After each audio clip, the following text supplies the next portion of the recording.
Broadway's my beat. From Times Square to Columbus Circle, the gaudiest, the most violent, the lonesomest mile in the world.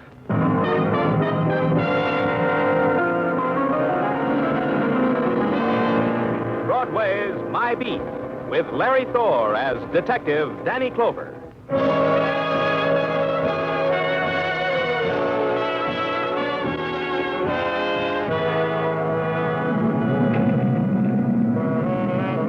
Broadway, it's a memory and a want that makes a bitter flame inside you. You poke through the ashes and you can't find what it is that was remembered or wanted. So you keep looking. But the blaze of the neon and the spectaculars blinds you. And the roar of steel moving above and beneath the earth makes you deaf. And finally, you know there's no need to search anymore. Because whatever it was, you'll never find it. It's Broadway, my beat.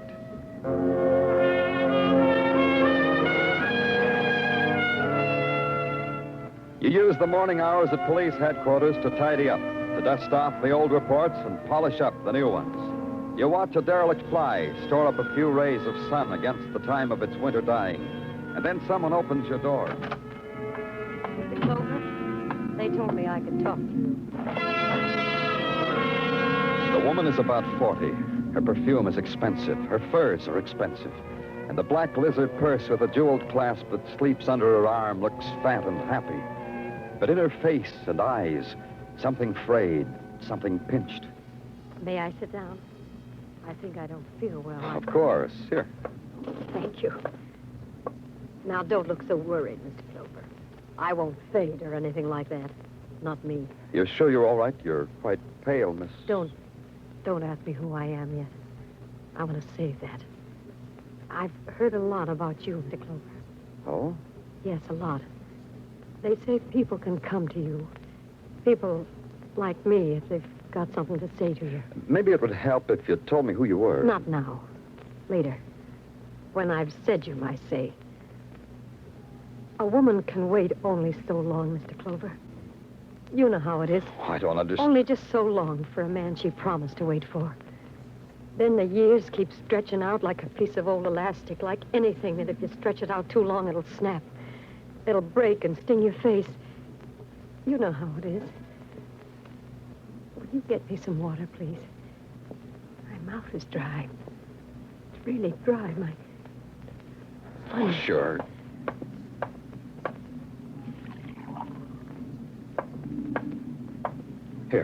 Here's your water. Hey, what's wrong? Are you all right?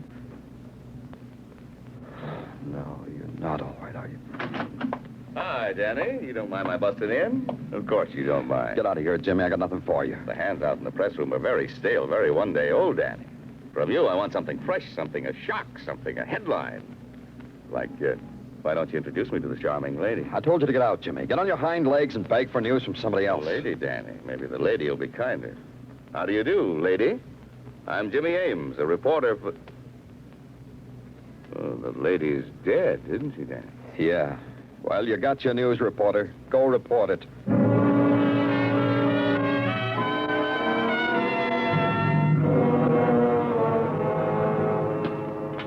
Well, how about it, Dr. Sinsky? Danny Clover, welcome to the precincts of the autopsy room. We have here... Don't sell me anything. Give me the report on the woman who died in my office. What killed her? Poison killed her. What poison?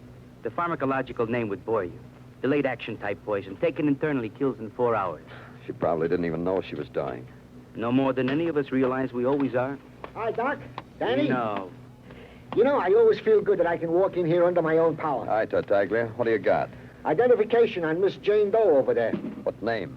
Mary Murdock, late wife of one hoodlum known as Vic Murdock.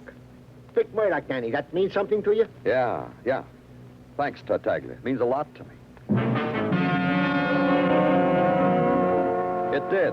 It meant a 20-year flashback to a different era, a different world, to a time of Tommy guns in violin cases and massacres, speedboats and limousines and booze watered and bonded in ratty cellars, a jazzy era where gang wars had preferred position in the headlines, a world that gawked at a butchered man in a gutter, then rolled its stockings, pinched its spit curl, and chorused "Do-do-de-o-do" through a megaphone.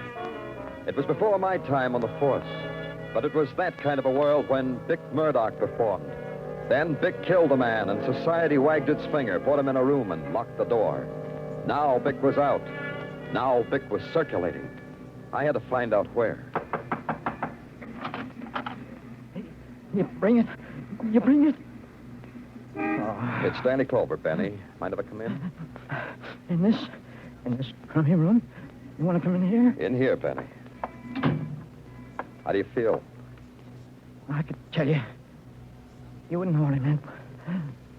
Sit down. Sit down, Danny. I better lay down. You got coffee on that hot plate, Benny. You need some. That don't jolt. But read it to me. Sure.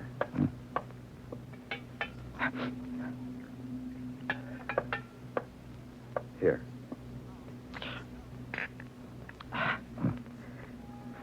Why are you here, Danny? Dick Murdock, Benny. Danny, you couldn't go away, come back? Someone's come. He's not here yet. Talk to me about Dick. It's only good for him. Stolen. Some guys' lives wind up that way. Stolen. The guys get to be priests and policemen. Drink, Benny. Dick, you said? Uh-huh. He's out. Come down from Sing Sing to the city. I know that. I seen him, too. He ain't changed. Some guys live 20 years between seeing him. And they change. Get old. Something happens to their faces. Not Vic. He's scary. Not Vic. Where'd you see him? He went to a place. To a place in an alley. To a hole in the alley wall. Where? On First Avenue. Near East 49th. The first alley. The first hole you come to on your right. Thanks. Let's go to my place of business, Benny. I've been there. It don't do no good. Let's go, Benny. We'll try again.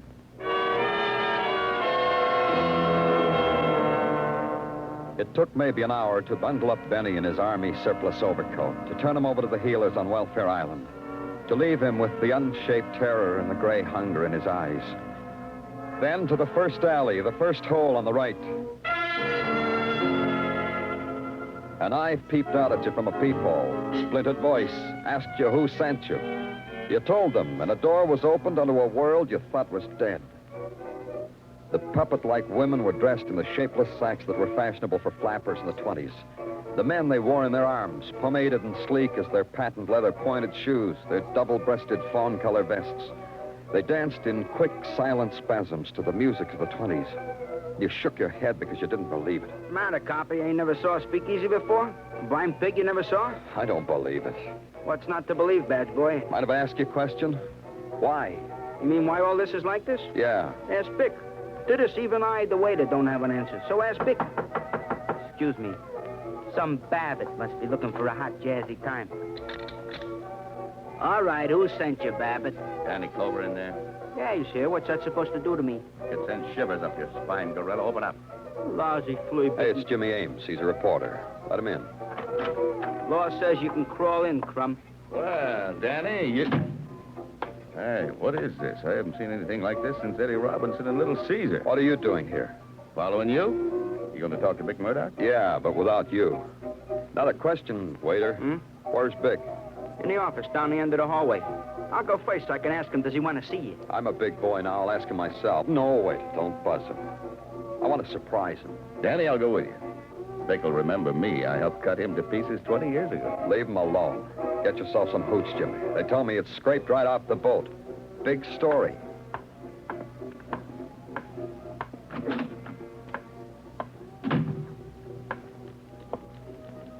Who wants to see Bick Murdock knocks on doors first and asks permission. This I've said many times. You were too many years away from me to hear it, Bick.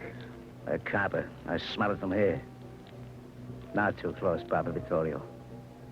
Maybe you heard, Copper, how I don't like aces from the police, especially when I'm getting my hair cut. Private barber's chair. Farewell gift from the boys at Sing Sing, Vic? Aces with a loose mouth, especially I don't like. Papa Vittorio, I told you once. So use the scissors. You're getting clipper happy. The waiter told me I should ask you a question, Vic. That Roaring Twenties movie out there. Why? The waiter told you to ask, so I'll answer you. Because 20 years ago, they put me in a cage. This made the world stop going around. What you see out there is how it was the world. I'm going to keep it that way until I catch up to 20 years. The 7,285 days you citizens cut out of me. Tell the waiter I answered your question. I got another one. Your wife's death. The boys told me about it. Shame. Mary was a good wife. They tell me. Your boys, copper. They find the key. Key? Key. Metal gadget that opens things. For 20 years, Mary's always carried it with her. If you found it, maybe it could open your eyes why a good wife like Mary should die. I could make you tell me, Vic. No, you couldn't, copper. Forgot what I just said. Did I say something, Barbara Vittorio? You see, I didn't say anything. You're a nice special, huh, Barbara? Where I sleep. And he did. He slept. The throwbacks were having themselves a snazzy Charleston, so I threw consternation into the house by sugarcoating through them and out the door. A key, the man said.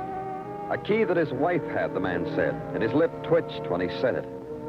I called headquarters, and the only key among the effects of Mary Murdock fitted the new Nash she'd parked in back of the station. Headquarters gave me her address, too, so I went there, to a quiet apartment in the East 60s.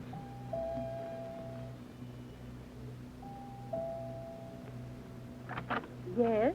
I'm Danny Clover. I'm from the police. Please come in. Miss Susie Lane. I'm the maid here. Miss Lane, did they tell you about Mrs. Murdock? Mrs. Murdock? No. She wasn't home last night. She's dead. She was a kind woman. I'm sorry. She died in my office this morning. A strange woman, but kind. Strange? This apartment, for instance. She brought no one here. Received no mail here. Men, friends? They said good night downstairs. I'm looking for a key, Miss Lane. A key? What key? I don't know, but I'm looking for it. I'm looking for it here. Pardon me. Hello? Yes? It's for you, Mr. Clover. Thanks. Danny Clover speaking. Don't look for the key no more, Clover. Who is this, Vic? Yeah. I got advice for you. Don't look for the key no more. It could open up a lot of pain. Changed your mind, haven't you? If you haven't found it, don't look for it. If you found it, throw it away. Wait a minute. Guy I want to see just walked into the office. Vic? Hello, Vic. Let's look for that key, Miss Lane.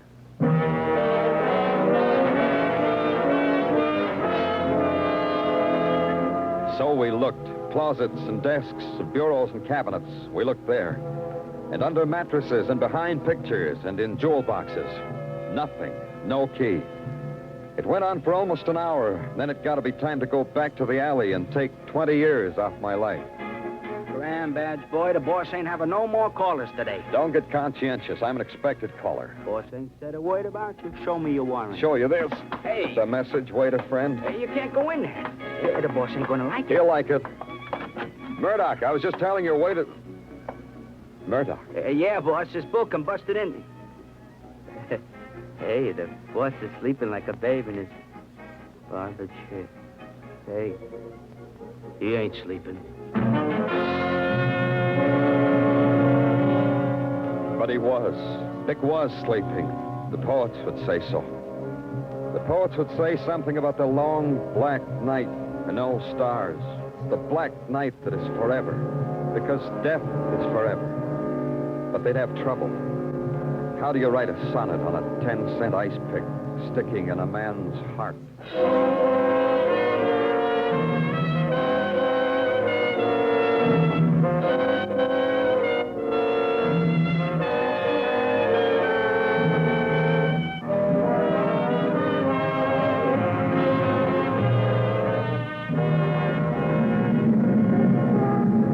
When it comes to starting off a new year, Broadway is sensible. It makes no promises to itself. It turns over no new leaves. That way it can grin over the current flock of killings and not make excuses for itself. A woman drops dead at police headquarters. That makes for a grade A grin. Her husband is murdered with an ice pick the same day. Broadway grins from ear to collective ear. double feature, admission-free, comedy of death, but sensational. And it goes on. The next morning, Broadway lines the curb, the funeral of Vic Murdock, an oldie, a revival, but characters within the memory of dear old Dad. The procession was maybe a mile long, low-slung and black convertibles filled with flowers and mourners, and a brass band from Local 802. Maybe Vic enjoyed it. So many other people did, like the man who tapped my shoulder. A sight, huh, Danny? Jimmy Ames. Quite a production, huh? 5-star. Do funerals always make you this happy? This one will get a headline for 3 editions. The way I write it, maybe even 4. You've been stepping on my shadow, Jimmy. Yeah, I know. People die where Danny Clover goes. Hey, I haven't seen him since... Seen who? The guy in the pearl gray hat, the one in the procession. I know it's not polite, but point. This car passing, you know who that is, or was he too long ago for you? He doesn't register. Joe Miami. It surprises you. Make me surprised, too. Joe Miami, Danny. Dick Murdock's pally. What's the pally doing now? Being a brother to men, a fat, respectable citizen. Last year, the word reached the press room that Joe Miami was elected president of the PTA of Public School 62. The boys laughed for a half hour straight until we realized we'd suddenly aged 20 years. Joe Miami, Jimmy. Where do I find him? Uptown, Danny.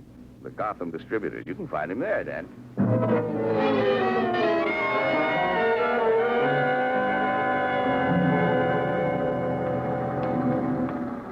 Okay, kid, you got 4 loads, 600 cases.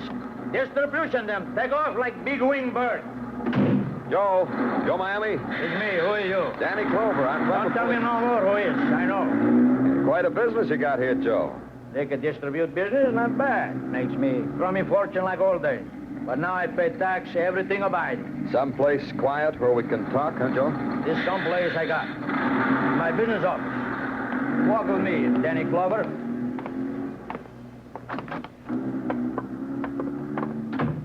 I offer you something. Ginger ale, sarsaparilla. Thanks, Joe, but first we talk about Vic, then pleasure. This type dying, the big die, very tragedy, huh? Very classical. Ice pick, like old golden days. You mean a mob killed him, eh? Why mob? Vic wasn't hurting nobody. All he wanted was a long dream. The old days like they were. He tried to buy them back. He get ice pick in the heart. You were his #1 boy, Joe. Why would anyone want to kill Vic? Maybe somebody remember Vic's supposed to have hideaway, 100 grand, before he go on a long visit to Sing Sing. 100 grand. Didn't Vic get it when he got out? Joe Miami don't think so. If 100 grand is, maybe Vic left it where it was. Where was that, Joe? How would I know? I was only Vic's errand boy, not his wife. You mean his wife, Mary, knew where it was? You mean maybe she had a key? How do I know what I mean? I don't see Mary for 20 years. Vic don't like guys but to see Mary. Vic take care of Mary no matter what he is, even dead. You sure they don't want no sarsaparillas? Tell me about Mary. Oh, it's a lovely, nice wife. Tell me more. Lovely, nice wife for 18, 19 years. But in 20th year, since Vic was away, Mary found maybe new love, a new guy. Who was he? Who was he? Why should I care? But women put these things down in little black diaries, doesn't they? This is very classical also. Yeah. Thanks for everything, Abiding Joe. For what? You didn't touch drop sarsaparilla. I had an idea I was getting someplace now, but my footing wasn't secure.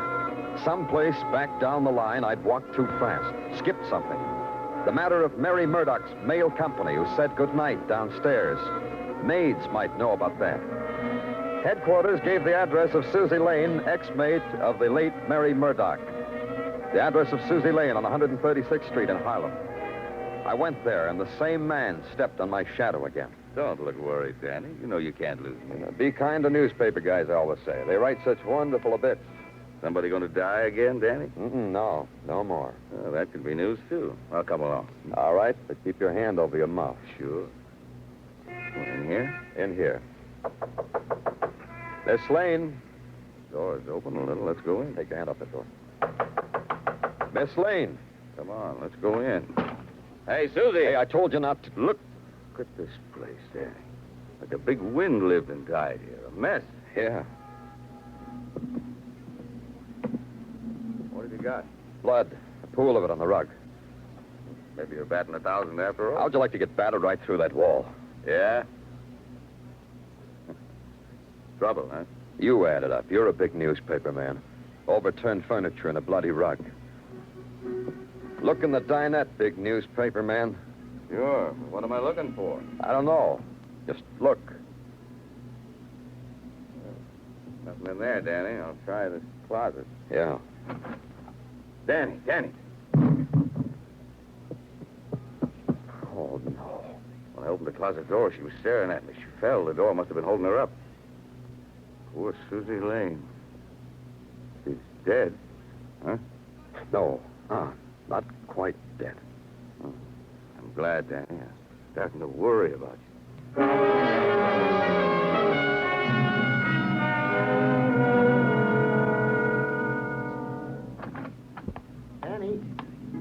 Danny, it's me, Sergeant Gino Tartaglia. Sorry, Tartaglia. I was just thinking. How's Susie Lane? Well, that's what I came to tell you. Hospital reports she is still in her coma. They're taking care of her? Everything in their power, Danny, just like you told me. Dr. Sinsky says she'll pull through, though. What kind of people do things like that, Tartaglia? Beat up a girl till she's neither dead or alive, just to keep her mouth shut. What kind of people? Well, in our line of business, we meet them all, Danny. Yeah. Tartaglia, do you get mail? Huh? Well, sure I get mail, Danny. Bills, the secrets of happy marriage, circulars, postcards and vacations. Hey, why do you ask a question like that at a time like this? Everybody gets mail, huh? Well, sure, Danny, sure. What's the matter? Why didn't Mary Murdock get mail? She didn't? No. I don't believe it. She didn't, Tartaglia. I've been checking back. And suddenly I remember Susie Lane told me there was never any mail at Mary Murdock's apartment. Oh, that is indeed strange. Your problem needs thinking. Tartaglia, if you wanted to get mail and you didn't want Mrs. Tartaglia to know you were getting it... Oh, I wouldn't think of such a thing, Danny. Mrs. Tartaglia would find out anyway. You'd have it sent care of general delivery, wouldn't you? Yeah, Danny, I would send the mail to someplace anonymous like general delivery. Oh, you're a genius, Tartaglia. Danny, it hardly took no effort at all. You can't shake me, Detective. Where we go now? Jimmy Ames. I've got big news for you. Yeah? Like what? Like maybe the last paragraph to your story. You want it, reporter? You out of your mind? What do you mean, do I want it? Ever peeked in mailboxes, reporter? Let's move, kid. Let's move.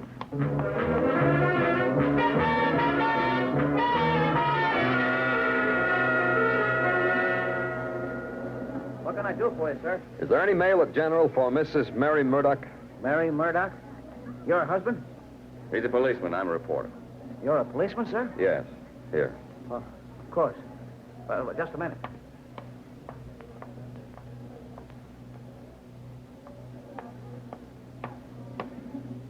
Here you are, sir. Thanks. Yeah, not much mail, huh? Bill from Saks, one from Bonwood. Yeah. Something, Danny? Something. We'll open the envelope and see. See? Key. She must have mailed it to herself. A key to what, then? Says here, kid, on the tag, the Wall Street Bank. Let's take a flyer on Wall Street, huh, reporter?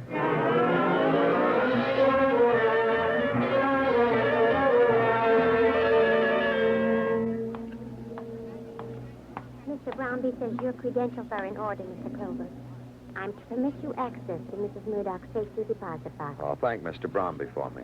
I'll open the gate. Step in, please. I'm sorry. Only one of you can come in. Only Mr. Clover. Wait a minute, Danny. Don't louse me out of my story. Okay, I'll vote for Ames here. He's a reporter. It's his story. Oh, you may go in then. I have the bank key, which we insert here. Then I take your key. That is Mrs. Murdock. We know, Mrs. Murdock's key. Exactly. I insert it here. And here it is, Mr. Clover. Oh, thanks. You may take it to that private cubicle to examine the contents. When you're through, just call me. Yeah, I'll do that. Come on, Jimmy. Close the door. Sure, Danny. All right, Danny. Open the box. What?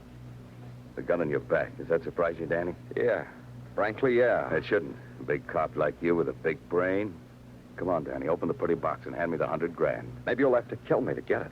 You think I won't? I've had practice. First Mary, then Vic. The third time's easier. Susie, we won't count she didn't die. Clean-cut, true blue fella like you. Yeah, ain't I, though? A reporter has advantages, Danny. I knew all about that 100 grand all the time. Read it in an old newspaper morgue. I figure your wife, Mary Murdock, must know where it is, so I made love to her. But with all that love, she won't give me a little key. Funny woman. So funny you murdered her. Yeah, like that. But then Vic gets on to our innocent little affair. The ice pick, the right way for a man like Vic to die, huh, Danny? It also leaves $100,000 all to myself. Open the box, Danny. No? All right, I'll open it myself. How do you think I'll get out of here? Oh, I figured that, Danny. Big man like you make a big shield. Nah, no tricks, Danny. Just be a good boy and stay there in the corner. You can watch me open the box from there. $100,000. Let me take you out of that nasty old box.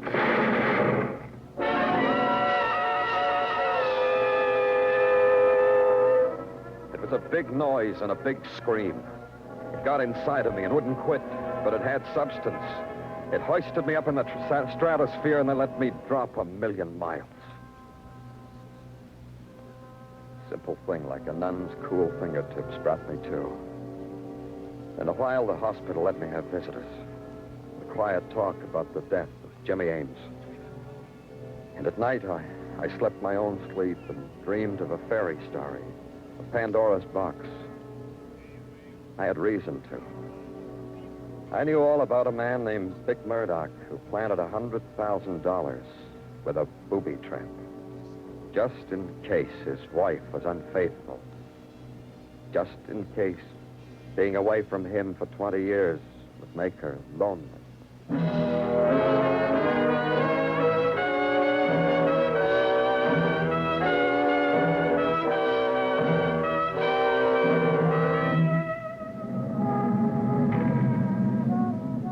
Broadway's rearing on its haunches now, and it's wearing its comedian's face. It'll reach out and tickle you under the chin and make clucking noises, or it'll bang you across the mouth and get hysterical. Either way, you get hurt. It's Broadway, the gaudiest, the most violent, the lonesomest mile in the world. Broadway, my beat.